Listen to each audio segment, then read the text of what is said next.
দেখা যাচ্ছে এবার এই দেখেন আপনাদের তো অনেক সময় বিশ্বাস হয়েছিল না যে আসলে হ্যালো আসসালামু আলাইকুম গাইস আপনাদেরকে বাদাম উঠিয়ে তারপরে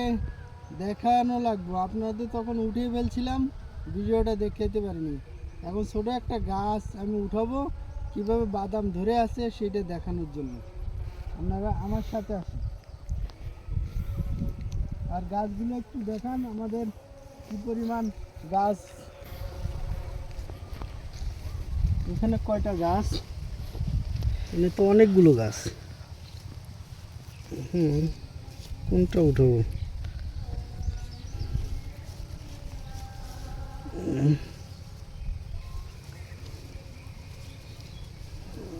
দেখাও কিভাবে তুলতেছি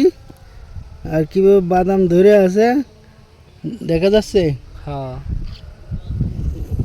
দেখেন আমি কিভাবে তুলতেছি এটা আপনাদের দেখানো হয়নি যে কিভাবে বাদাম ধরে ওটা অবস্থায় দেখা যাচ্ছে গাছ দেখা যাচ্ছে এবার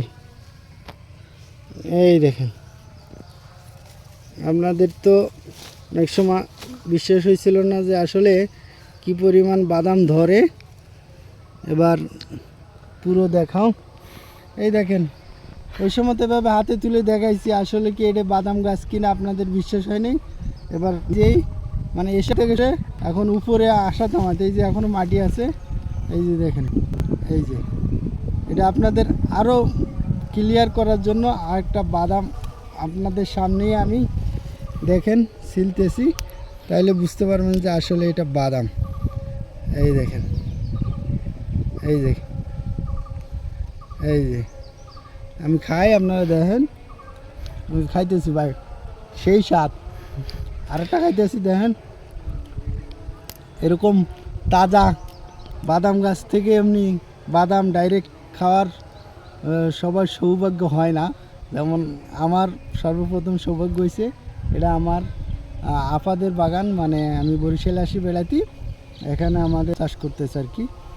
আর পরবর্তীতে আমি দেখাবো হলো ওই যে সয়াবিন তেল কীভাবে তৈরি করে এখন আপাতত আপনাদের দেখাচ্ছি বাদাম চাষ করতেছে সেখান থেকে বাদাম উঠিয়ে খাইতেছি গাছ সেই স্বাদ আরও কিছু নিয়ে যাব আর যখন আরও বাদাম লাগবো কমেন্ট করবেন আমি বাদাম তো এখনও শুরু হয়নি তোলা তাও আরও মাসখানেক পরেই বাদাম তোলা শুরু হবে অলরেডি বাদাম ভালোই ধরেছে এটা কিন্তু একটা গাছেই মনে করেন এইটা আর এগুলো হলো ডালপালা বুঝছেন আপনারা যে বাদামের আশেপাশে যে ছোট ওই ডালপালা দেখতেছেন এই ছোট গজি থেকেই গজি মাটিতে ঢুকে যায় এবং বাদাম ধরে এই জন্য এই ছোট ছোট গজিগুলো খুব গুরুত্বপূর্ণ।